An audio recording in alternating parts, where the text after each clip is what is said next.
રાજકોટના university road નજીક આવેલ શાંતિ મલ્ટી સ્પેશિયાલિસ્ટ હોસ્પિટલમાં અનેક ક્ષતિઓ સામે આવી છે।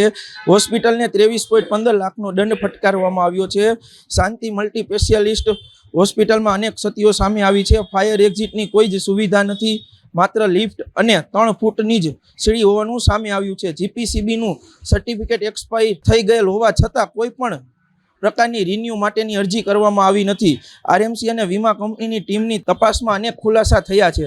6 મહિના માટે પીએમજેવાય કાર્ડમાંથી સસ્પેન્ડ કરવામાં આવ્યું અને એક્સરે મશીન જનરલ વોર્ડમાં મૂકીને એક્સરે કરવામાં આવતું હતું। તબીબોનું નામ પોર્ટલમાંથી હટાવી દીધું છતાં 24 સર્જીઓ કરવામાં આવી હતી।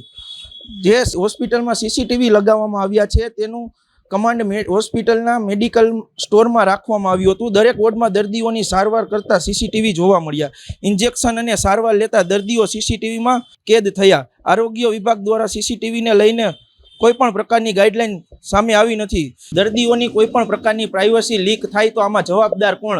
અનેક તપાસોમાં જે તપાસ થવી જોઈએ તેમાં અનેક ખુલાસાઓ સામે આવશે।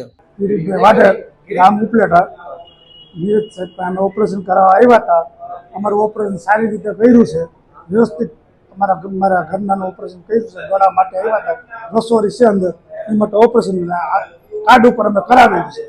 કાર્ડનો લાભ હજી અમને કન્ફર્મ કર્યું અમે તો કે તમને ઉપરથી કે બંધ થઈ ગયું છે એવું એના ડિપાર્ટમેન્ટના ઉપર છે ને 302 નંબરના રૂમમાં એવી રીતે જણાવ્યું। સાહેબે નથી જણાવ્યું અને અમારી પાસે પૈસા માંગ્યા નથી ને એ તો એના પહેલી વખત અમે આવ્યા હતા કે 15 દિવસ ત્યારે અમે ફી કાયદેસર કાઉન્ટર ઉપર થતી હતી અમે આપી હાલતું નથી, અમે 2 દિવસથી બંધ કરી દીધું છે એમ જણાવ્યું। જો કાર્ડ ન હાલતું હોય તો ઓપરેશન થાય નહીં ને, પૈસાનો હોય ના કે તમે આવી જાજો તમારું ઓપરેશન કરી નાખો આ કરી એટલે 5 દિવસ અગાઉ અમે આવ્યા હતા। ઓપરેશન સારી રીતે કર્યું, સારું કામગીરી સારી।